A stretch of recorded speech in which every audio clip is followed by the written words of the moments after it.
The year was 1883, when the American frontier was still wild and unforgiving.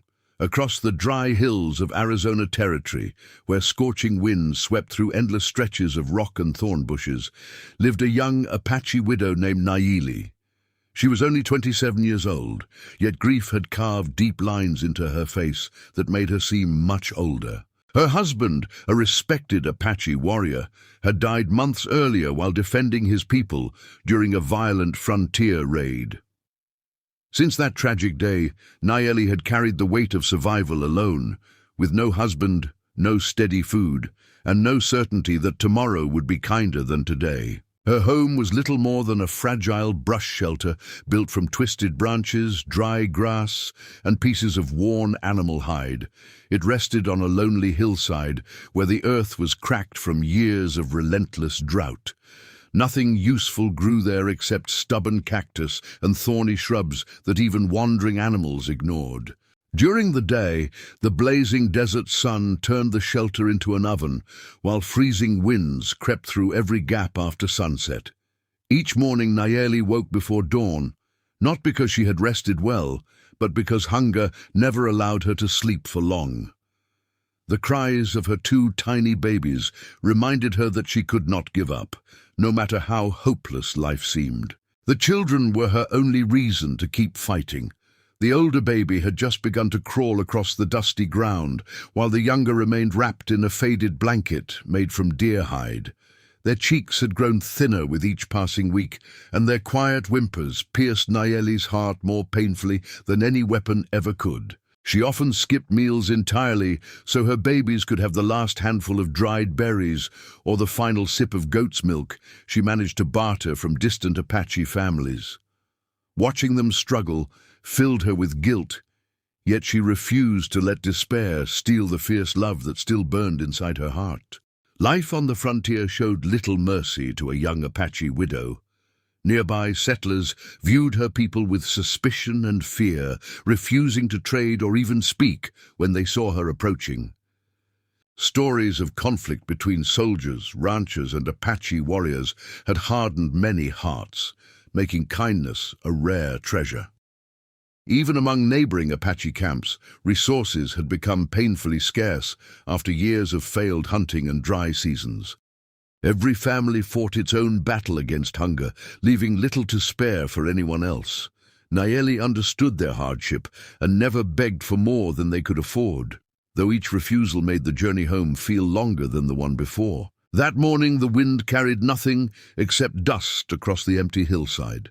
Nayeli wrapped her younger baby securely against her back, using a woven cloth while holding the older child close before placing both safely inside the shelter. She whispered a quiet Apache prayer, asking the Great Spirit to watch over them until she returned. Taking a worn digging stick that had once belonged to her husband, she began climbing the rocky slopes in search of edible roots, wild onions, or anything that might quiet her children's hunger. Every careful step across the loose stones reminded her how dangerous the wilderness had become for a woman traveling alone. High above the valley, hidden behind a cluster of weathered juniper trees, another pair of eyes quietly followed Nayeli's determined climb. An elderly woman with silver hair and a weathered face stood silently beside an old mule, watching the young Apache mother without making a sound. She had noticed Nayeli several times during recent weeks, always carrying her babies, always searching the barren hills for food, and always returning with almost nothing. The old woman saw exhaustion in every slow step, yet she also saw remarkable courage that refused to surrender. As Nayeli knelt to dig beneath a patch of dry earth, completely unaware she was being observed, fate quietly prepared to bring two lonely lives together in a way neither woman could possibly imagine. As Nayeli struggled to pull a few dry roots from the rocky ground, she heard the gentle footsteps of someone approaching. Instinctively, she tightened her grip on the digging stick, expecting another hostile settler. Instead, an elderly woman with kind grey eyes stopped several feet away and quietly placed a small cloth basket on the ground. Inside were 2 fresh loaves of warm bread, a bottle of goat's milk, and a few apples from her orchard. The woman introduced herself as Margaret, a widow who owned a small ranch beyond the valley. She spoke softly, making it clear she wanted nothing in return. Seeing the desperation in Nayeli's eyes, Margaret simply said that no mother should have to watch her children go hungry.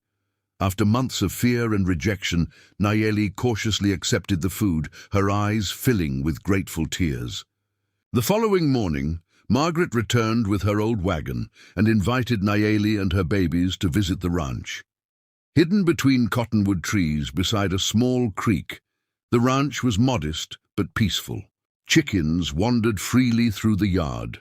A vegetable garden flourished behind the cabin, and a small herd of goats grazed on greener land than Nayeli had ever seen. Margaret had lost her own husband years earlier, and had spent many lonely seasons caring for the ranch by herself. Rather than treating Nayeli as an outsider, she welcomed her like family. She prepared warm meals, gave the babies clean blankets, and encouraged the exhausted Apache mother to rest for the first time in many months. As the weeks passed, Margaret patiently shared every skill she had learned during her years on the frontier. She showed Nayeli how to collect rainwater, prepare fertile soil, care for chickens, and grow hardy vegetables that could survive the harsh western climate. In return, Nayeli taught Margaret traditional Apache knowledge, including how to weave beautiful baskets, tan deer hides, and gather healing herbs from the desert. Their friendship grew stronger with every passing day. Although they came from different worlds, both women understood the pain of losing a husband and the loneliness that followed. Their shared hardships became the foundation of a bond built on trust, respect, and compassion, rather than fear or prejudice. With Margaret's encouragement, Nayeli returned to her barren hillside, determined to build a better future. Together they repaired the worn shelter, planted rows of corn, beans, and squash, and built a sturdy chicken coop beside the cabin. Margaret also accompanied Nayeli to the nearest frontier town, where settlers admired the finely crafted Apache baskets and beadwork. To Nayeli's surprise, many people willingly traded flour, tools, blankets, and seeds for her handmade crafts. For the first time since her husband's death, she returned home, carrying enough supplies to feed her children without worrying about the next meal. Slowly, the once lifeless hillside began to transform into a thriving homestead, filled with growing crops, healthy animals, and the joyful laughter of two children who no longer cried from hunger. Years later, travelers crossing that lonely stretch of the American West often stopped at the flourishing homestead, amazed to see an Apache mother and an elderly frontier widow working side by side. Few knew the hardships that had first brought them together, but everyone could see the kindness that united them. Nayeli's children grew into strong, compassionate young people, who learned both Apache traditions and frontier skills from the two remarkable women who raised them. Margaret was no longer lonely, and Nayeli no longer feared facing the future alone. What had begun with a simple basket of bread and milk became a lifelong family built not by blood, but by mercy, courage, and unwavering friendship. In the land often remembered for conflict and hardship, their story became a quiet reminder that the greatest strength in the Wild West was not found in guns or battles, but in the simple choice to show kindness to a stranger when it was needed most.